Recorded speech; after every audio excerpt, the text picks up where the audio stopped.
So far, we have studied how we can access the data, how we can retrieve the data, and how we can fetch the information which is stored into the pre-created databases. But what if someone wants to create a database from scratch? Now you have to create your own database, you have to store a database, store a data into the database, and then use it for further analysis. So what could be done at that particular scenario? So let's try to understand that. Imagine that I am a data engineer for a company and a client came to me asking that they need me to create a database for them, a database structure for them, which will help them to store their data very effectively, very efficiently, so that whenever they want the data to be accessed properly or data to be used for the report generation, they can easily fetch from the database. So for that, imagine the client is Imarticus Learning and the Imarticus Learning client wants me to store their students' database efficiently. For that, me being a data engineer, I define the structure of the data. Now, as they want me to store the student base or the student information, so I have created a very rough structure as you can see on the screen. I've created a very rough structure which shows that I will be storing the data in 4 tables. Now, why do you think so? I'm storing the data in 4 tables, not in one table. Because I don't want all the information to be placed in one table. There is another concept behind it, that is normalization. Because when we store all the records or all the columns or all the set of information in one table, there might be a problem of data redundancy. Now, what is data redundancy? Data redundancy is nothing but the chance of errors, the chance of duplicacy, which might occur into the data. So as we are a part of relational databases, what I am thinking that I'll create the data in 4 different chunks, which I have done as you can see on my screen, and I will relate each chunk with another, making the relational databases work. So that will be the task which we will be understanding in the further part over here. So as I said, I am a data engineer and I have decided that I will store the students' information in the 4 base tables which are there. The very first is student, the another is course, then there is course information, and then there is course. We will be creating this database from scratch. We will be creating relationships among them, and let's see how those relationships are actually required within the databases when the data is being stored. We'll see with a practical implementation with each of the concepts which we will be studying further. So, in order to create that database, as you know, SQL has a hybrid language structure. It has different commanding languages. So, what we are going to use, how we are going to use, and what all concepts are going to come into the consideration when we are going to make implementation of this structure into our actual MySQL server. So let's understand that. So for that, we will be studying DDL. Now, as everyone knows, what is DDL? DDL stands for Data Definition Language. Now, D means data, L means language. The word definition means what? Means defining the structure of the data. Now, let's see how do we define the structure of the data and how it will be proceeded further. So, the agenda for today's session is nothing but understanding DDL commands in depth. What are the various ways or what are the commanding parts into the DDL commands. Then we will be understanding how a database could be created and how a table could be created into a MySQL server with some theoretical knowledge as well as a practical implementation. Then we will be understanding constraints in SQL. Now, what are constraints? Why do we use constraints? And what is the purpose behind using constraints? Now, then we will be understanding the major important concept into the field of relational databases. That is nothing but primary key and foreign key. We'll understand both of them in detail, and then we will be studying if a structure has been created, how we can alter it out and how we can make changes into the pre-created structure within the databases. And then we will see if I want to delete or drop out certain operations, how we will be able to do with respect to the structure. So that are all things which we are going to look in the further part. So as you all have studied commands, and in the commands we have studied that SQL has 5 commanding languages such as DDL, DML, DCL, TCL and DQL. As we will be focusing today on DDL. DDL stands for Data Definition Language. Now in the data definition language, as definition means structural organization of the data. And as I said, I being a data engineer, I'll be creating a structure of the database and what are the objects which needs to be created within it. That is, I will be creating a schematic representation for all of this. So when I am creating schematic representation, which of the commanding parts I should take into consideration? As we are focusing on DDL, the 5 commanding parts needs to be focused most. The very first is create, which will help me to create something into the database or create the database from scratch. Second is alter. Now alter will help me to do alterations. That is, when a structure is being created, if I want to make changes by adding a column, eliminating a column or modifying the pre-existing column, that I'll be saying. The third one is drop. If I don't like the table, I would like to drop it out. I would like to remove it completely from to my system. So how I will use drop? That is what we are going to see. Truncate. Now truncate is something which will help me to maintain the structure but eliminate all the rows from the table. So how truncate is working and what is the major difference between drop and truncate, that is also we are going to understand. And the fifth commanding part of DDL, nothing but rename. Now as the name suggests, rename means name the data or rename the existing table.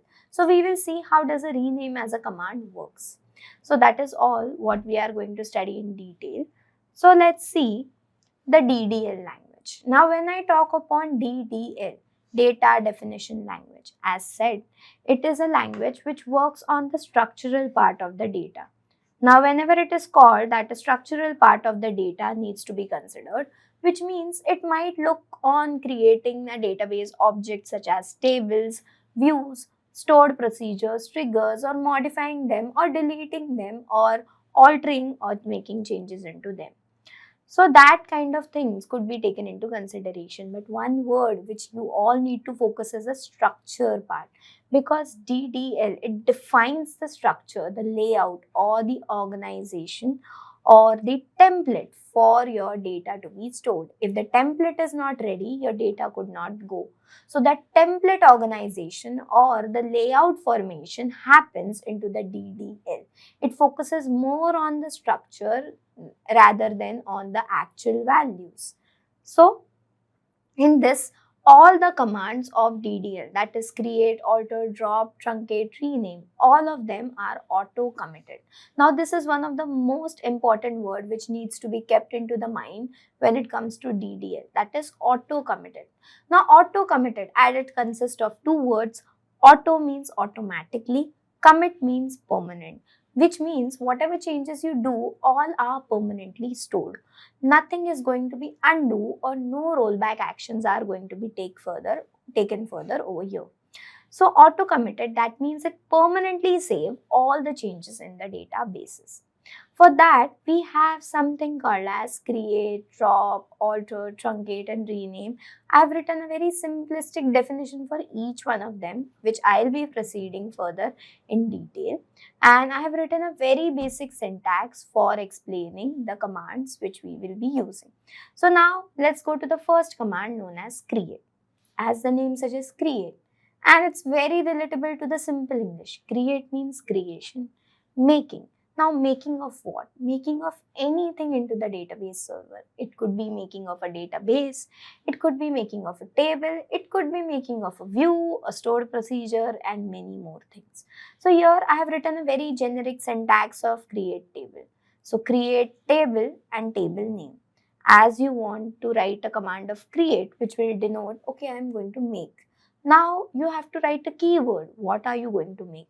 Are you going to make a database? So you write create database. Are you going to make a table? You write create table. And then further on, the syntax proceeds further with respect to column names or the further definitions which are required in each of the database object. So this was create. Second is drop. Now what is the meaning of drop? Imagine that I have a table with 4 columns and 300 rows.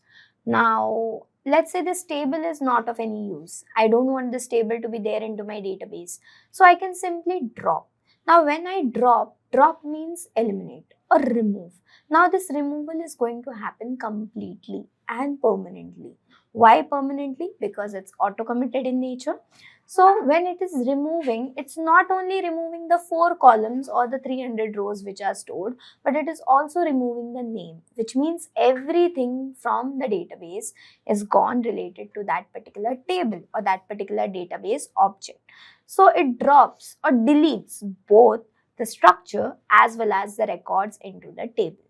Now drop table. Here is a very basic syntax of a table. So create drop table and the table name. Now if you see, the third command which we have is nothing but alter.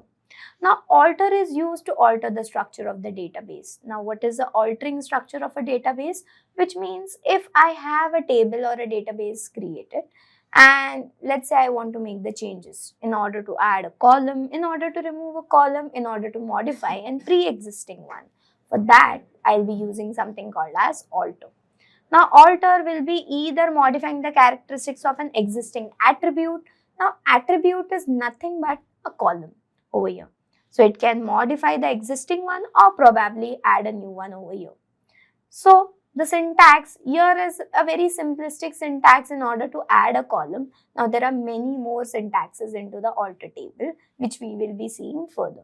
So alter table, table name. What are we going to do? Add column name and the column definition which comes. Now then comes truncate. Now many people think that drop and truncate is somewhat related to each other, but no, they are not related to each other. So when I talk upon truncate, what does it do? As an example which we took on drop, there were 4 columns and 300 rows. So when I want to drop off, what it is doing, when I do truncate, it will eliminate all the 300 rows, but the 4 columns will be kept as it is. The name of the table will be kept as it is. But when I talk upon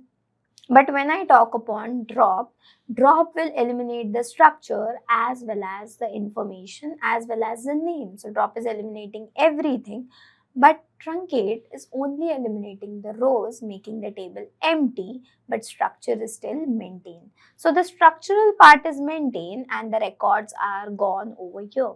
So it is used to delete all the rows from the table and create the space containing the table. So syntax for truncate table is truncate table and the table name which comes over here. Now the fifth one and the very simplistic one, which could be also done with alter, but we will be seeing both of them. So rename. Now rename table offers very much flexibility in order to rename the tables in one particular statements. So you can rename multiple tables also at one go. So rename table what? You want to rename a table where you give an old name to a new name of the table. So this way the simplistic definition of each of the command. Let's understand all of them in detail further.